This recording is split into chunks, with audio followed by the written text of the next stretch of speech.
Hi friends, I am Dr. Alim. Azoospermia வந்து two types azoospermia இருக்கு. Number 1, obstructive azoospermia.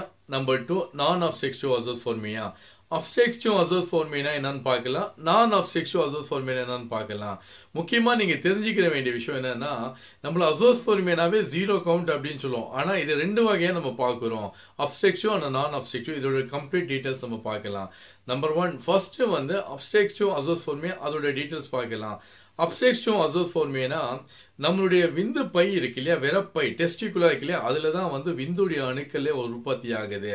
அதுல வந்து விந்து நிறைய உற்பத்தி ஆயிட்டு அது வர பாதையில வந்து அடைப்பு இருக்கும். அதுதான் வந்து obstructive azoospermia இருக்கும். ஏன்னா சில பேர் சொல்லுவாங்க, சார் எனக்கு விந்து நிறைய சுரக்குது, நிறைய வருது அப்படின்னு சொல்லுவோம். ஆனா கவுண்டிங் எனக்கு ஜீரோவா இருக்கு. அப்போ என்னன்னா அது போற பாதையில வந்து அடைப்பு இருக்கிறது தான் obstructive azoospermia அப்படின்னு சொல்லுவோம்.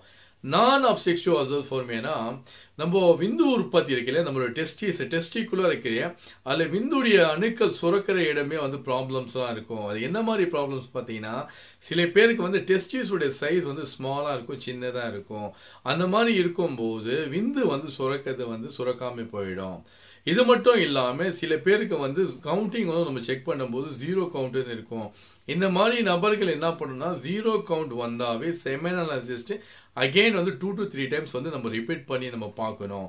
இப்போ 1 டைம் எடுத்த செமன் டெஸ்ட் அகைன் ஒரு 10 டேஸ் கேப் விட்டு மறுபடியும் நம்ம செமன் டெஸ்ட் பண்ணணும். இந்த மாதிரி அகைன் நம்ம பண்ணும்போது மறுபடியும் பண்ணும்போது ஜீரோ கவுண்ட் வந்துச்சுன்னா அது வந்து obstructive azoospermia இல்ல நான் obstructive azoospermia அப்படின்னு நம்ம சொல்லி பார்க்கிறோம் இல்லையா. ஸோ இது வருவதற்கான முக்கியமான காரணங்கள் அப்படின்னு பார்த்தீங்கன்னா, ஃபர்ஸ்ட் வந்து சில பேருக்கு வந்து வைரல் இன்ஃபெக்ஷன் வந்திருக்கலாம். சின்ன வயசுல வந்து வைரல் இன்ஃபெக்ஷன் வந்தா கூட இந்த மாதிரி கவுண்டிங் ஜீரோ ஆகிறதுக்கு சான்சஸ் இருக்கு. நம்பர் 2, சில பேருக்கு வந்து டெஸ்டிஸ் வந்து பிறக்கும் போது என்ன ஆகும், அந்த விரப்பை இருக்கு இல்லையா, கீழே இருக்கிற இடத்துல அது உள்ளே ஒட்டி இருக்கும். அது வந்து நம்ம பிறவியிலே பிறக்கும் போதே நம்ம பார்த்துருக்கோம். ஏன்னா அது ஸ்டார்டிங்லேயே வந்து சின்ன வயசுல நம்ம பார்த்தீங்கன்னா நம்ம அது ஏதாவது சர்ஜரி மூலமாகவும் ஏதாவது பண்ணி நம்ம வெளியே எடுத்துக்கலாம். அது பார்க்காம விட்டுட்டு ஒரு ஏஜுக்கு அப்புறம் மேனேஜ் பண்ணிட்ட பிறகு ஜீரோ கவுண்ட் வரும்போது அதை செக் பண்ணும்போது பார்த்தீங்கன்னா அந்த விரப்பை வந்து அந்த டெஸ்டிஸ் வந்து உள்ளே இருந்திருக்கும். ஸோ இந்த மாதிரி இருக்கும்போது ஜீரோ கவுண்ட் வருவதற்கு சான்சஸ் இருக்கு. அதே மாதிரி டியூபர்குலோசிஸ் வந்து இன்ஃபெக்ஷன் இந்த மாதிரி வரும்போதும் டிபி வரும்போதும் என்ன ஆகும், சில பேருக்கு வந்து இந்த கவுண்டிங் வராமல் இருக்கிறதுக்கு சான்சஸ் இருக்கு. அது மட்டும் இல்லாமல் கேன்சர், சில பேருக்கு சின்ன வயசுல கேன்சர் கீமோதெரப்பிலாம் பண்ணியிருப்பாங்க. அந்த மாதிரி பண்ணும்போது இவங்களுக்கு வந்து கவுண்டிங் வந்து வளராமல் இருக்கிறதுக்கு நிறைய சான்சஸ் இருக்கு. அதே மாதிரி ஹார்மோன் இம்பேலன்ஸ் வந்தால் கூட சில பேருக்கு பார்த்தீங்கன்னா ஹார்மோனோட உற்பத்தி வந்து ரொம்ப குறைவாக இருக்கும். அதே மாதிரி எஃப்எஸ்ஹெச் வேல்யூ வந்து ரொம்ப அதிகமாக இருக்கும். டெஸ்டோஸ்டெரான் ஹார்மோன் வந்து ரொம்ப குறைவாக இருக்கும். இந்த மாதிரி இருக்கும்போது விந்துடைய அணுக்கள் வந்து உற்பத்தி இல்லாமல் போயிடும். ஸோ முக்கியமாக நீங்கள் தெரிஞ்சிக்க வேண்டிய விஷயம் என்னன்னா, இந்த 2 டைப்ஸும் வந்து நம்ம ஈஸியாக நம்ம புரிஞ்சிக்கலாம். obstructive azoospermia என்னன்னா, அந்த விந்துடைய பை இருக்கு இல்லையா, விரப்பை டெஸ்டிகுலர்ல வந்து விந்து நிறைய சுரக்கும், அந்த போற பாதையில அடைப்பு இருக்கும். அது வந்து obstructive azoospermia.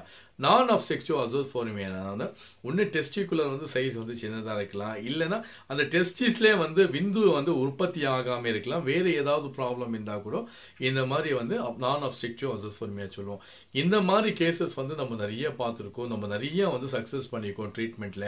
ஸோ இந்த மாதிரி நபர்கள் யாராவது இருந்தால் யாரும் பயப்பட தேவை கிடையாது. ஏன்னா இந்த மாதிரி என்னோட நிறைய கேஸ் பார்த்துருக்கேன், நிறைய சக்ஸஸ் பண்ணியிருக்கேன். நீங்கள் யாரும் இதை பற்றி வரி பண்ணாதீங்க. இந்த மாதிரி யாராவது இருந்தால் என்னுடைய சேனலோட டிஸ்கிரிப்ஷனில் கான்டாக்ட் நம்பருக்கு இது நீங்கள் பார்த்து கிளாரிஃபை பண்ணிக்கலாம்.